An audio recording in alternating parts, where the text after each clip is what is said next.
আমাদের এখানে যে সংবাদ সম্মেলন হয়েছে তা কিন্তু ভিপি নূরের উপর যে হামলা হয়েছে সেই হামলার প্রতিবাদে আমরা এখানে করেছি এবং ভবিষ্যতে আমরা কি ধরনের পদক্ষেপ গ্রহণ করব যাতে এই ধরনের হামলা আর না হয় বাংলাদেশে, সেই ধরনের বক্তব্য এখান থেকে আমাদের সদস্য সচিব দিয়েছেন।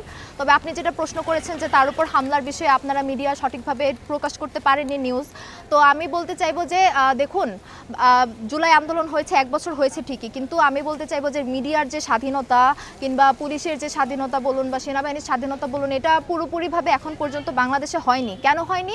কারণ মিডিয়া থেকে শুরু করে পুলিশ বাহিনী, সেনাবাহিনী থেকে শুরু করে প্রত্যেকটা জায়গায় আওয়ামী লীগের দোসররা রয়েছে এবং তাদের অপসারণ, তাদের বিচার, এই ধরনের যে কার্যক্রম সরকার ইন্টারিম সরকারের করা উচিত ছিল, তারা কিন্তু তাদের জায়গা থেকে পুরোপুরিভাবে ব্যর্থ। এই পর্যন্ত তারা একজন ছাত্রলীগ, আওয়ামী লীগ যারা পুলিশ বাহিনী অথবা সেনাবাহিনীতে ঢুকেছে তাদের কিন্তু খুঁজে বের করতে পারেনি, তাদেরকে আইনের আওতায় আনতে পারেনি।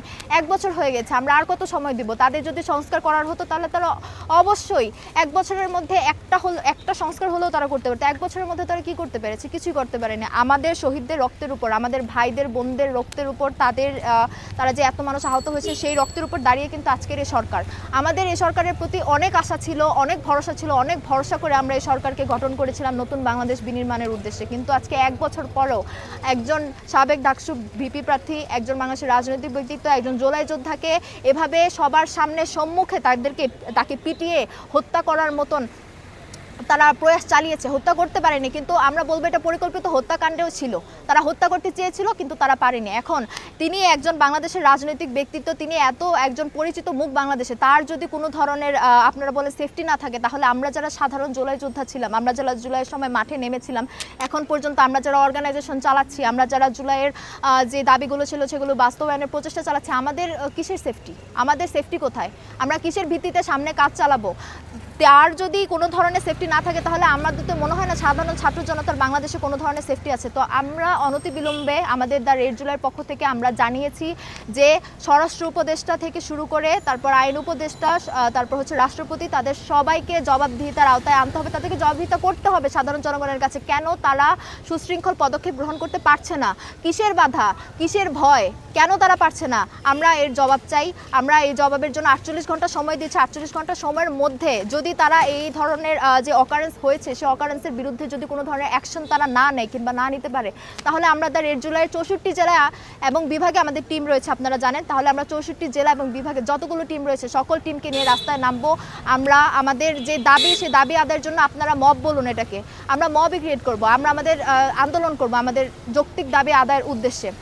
এখন যেহেতু এই সরকারের কাছে এতদিন মানুষ শুদ্ধ ভাষায়, নরম ভাষায় কথা বলেছে মিডিয়ার সামনে, আমরাও বলেছি, আপনারা মিডিয়ার যারা রয়েছেন তারাও বলছেন, জুলাইয়ের অন্যান্য শক্তি যারা রয়েছে প্রত্যেকে বলেছে, কিন্তু আপনারা দেশের বর্তমান পরিস্থিতি বিবেচনা করলে দেখতে পারবেন দেশে এত অস্থিতিশীল মব এগুলো কেন ক্রিয়েট হচ্ছে। কারণ আমরা যদি সুস্থ স্বাভাবিকভাবে যদি আমাদের মিডিয়াকে কিছু বলি কিংবা সরকারকে কিছু বলি, তারা শুনে না, তারা কেউ আসে না শুনতে, তারা আমাদের দাবি শোনে না।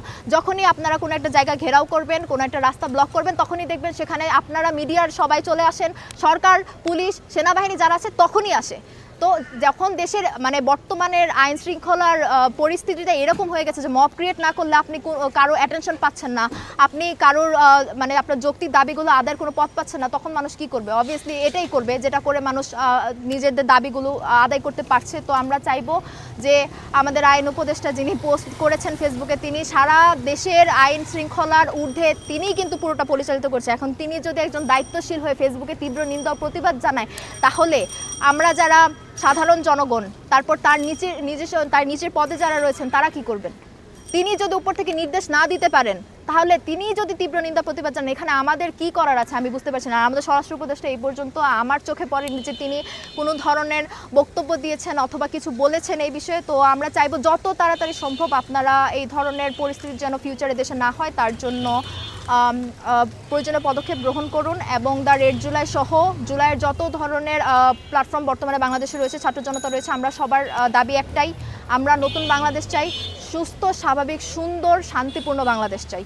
এটা গঠনের জন্য আপনারা আমাদেরকে সাহায্য করুন এবং আমাদেরকে সেই স্পেসটাও অবশ্যই ক্রিয়েট করে দিন যেন আমরাও নতুন বাংলাদেশ বিনির্মাণে কাজ করতে পারি। ধন্যবাদ।